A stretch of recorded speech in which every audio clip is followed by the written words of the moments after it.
आउ 1000 टंका कोणार्क नहीं पड़ेबो अंतर बस ना कोन सोना गुडार पक्का दोष अछि आ मते तो ये कोन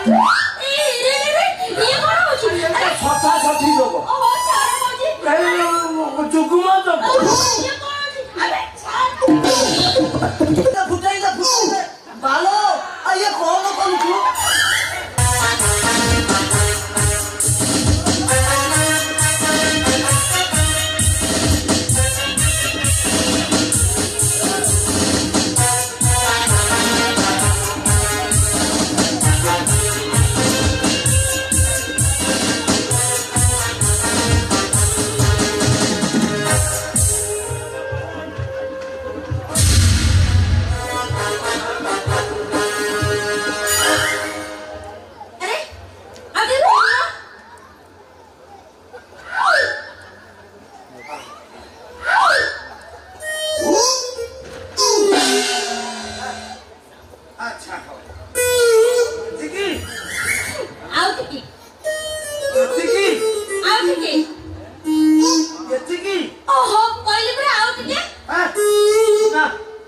चरम पुरुणा है तमें जमी विस्तार करने को चाहूँ फाड़ी हो पुणी डाक्तर खाना जा सिलाई करने को पड़ो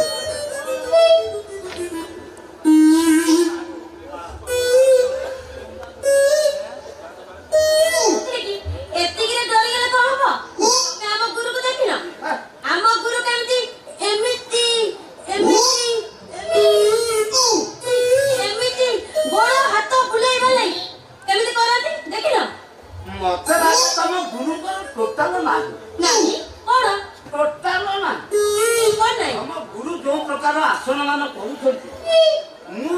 देखी मु जानूची देहरे मांस अच्छी अस्थि ना अस्थि थे जो साप भाया मरी मारी हम से कौन हाँ ना तुम गुरु पूरा बोनलेस चिकेन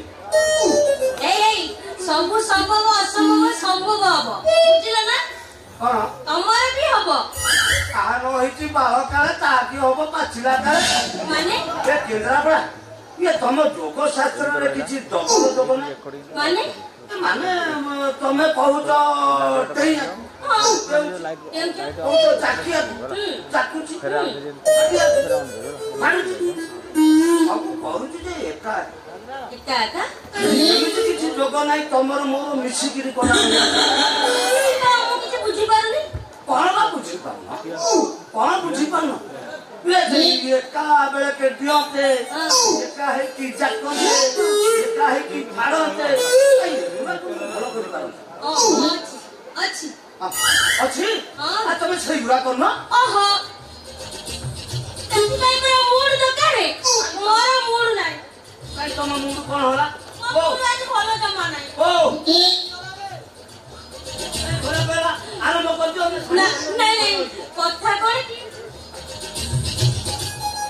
दी मास हलाई तुम घर बड़ाटा देई पारुनी पापा मते भीषण खराब 5000 टंका देबी बोली भाबितिली खाली देई पारुनी आ यही कथा ए नो 7000 एबी 5000 बुढ़ापा को पठे दो कोतांग त्रिपुरी में 1000 टंका पूरा याडू छाडू कर खाइ दो आउ 1000 टंका कोणार्क नहीं पड़ेबो अंतर बस ना कोन सोना गुडार पक्का दोष अछि आ पक्का दोष ओ कौन जा नहीं मु भाबुची ओटा करले सहज हबो आ जोटा कहबो मु सेटा कर दे जोटा कहबो तमे काम कर हां कहबो तमे गोटे काम कर मते तो ये कोन होछि सठा सठी लोग ओ छाड़ होछि जुगुमा तो ये कोन होछि अबे छाड़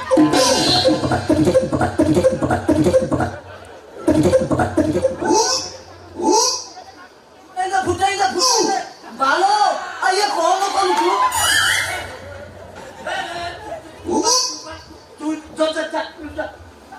कौन छी बोझो रामदेव को बोझो ये रामदेव बाबा को बोझो नुहे जी एक्सपीरियंस है ये समिली ओनी कली वाला गोप समिली ओनी कली वाला मु देखिछि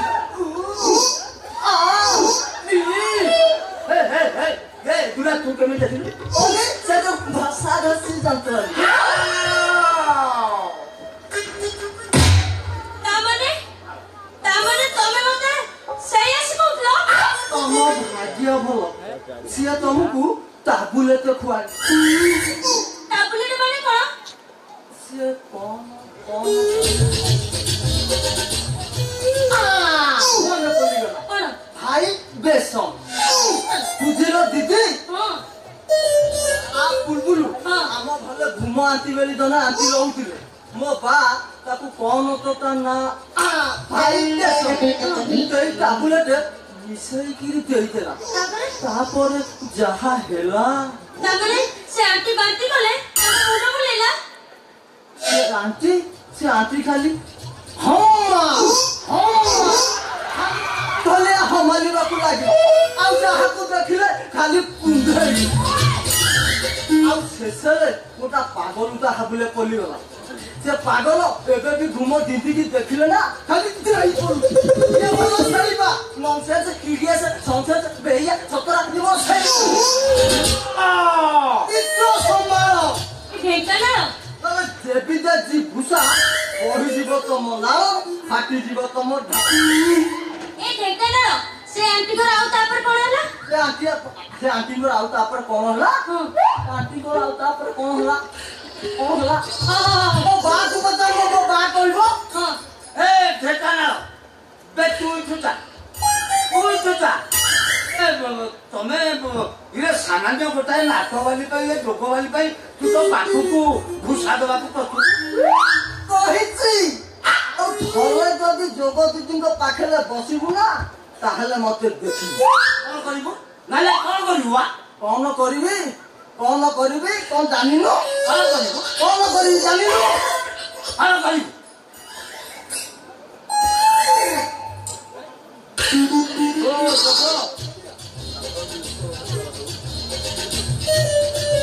ତମ ପାଇଁ ମୋ ପୁଅ କଣ ମୋ ସାଙ୍ଗରେ ଆଖିକି ଆଖି ଲଗେଇ କଥାବାର୍ତ୍ତା କର।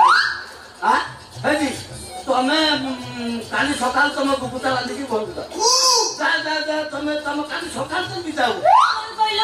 ମତେ ଏ ଘରୁ ବାହାର କରିଦଉଛ?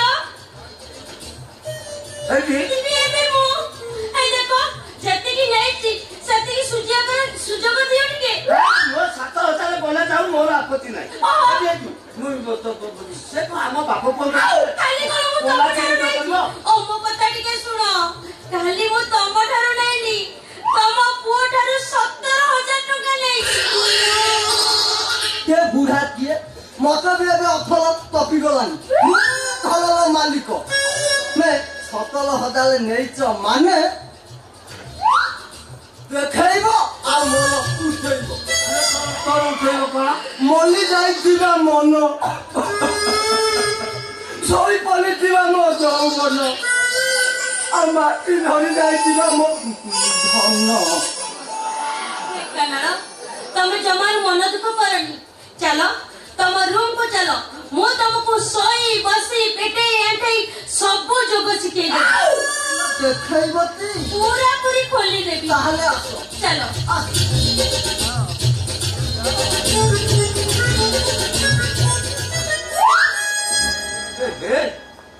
ଏ କେନ୍ଦ୍ରାପଡ଼ାଟା ଭଲ ଲୋକ ନୁହଁ।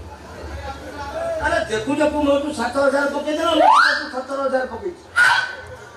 ବିଶେଷ ଅନୁସନ୍ଧାନ କରିବାକୁ ପଡିବ। ଆମେ ସେ ବଡ ଟଙ୍କାକୁ ଆଉ 27 ପକେଇନି।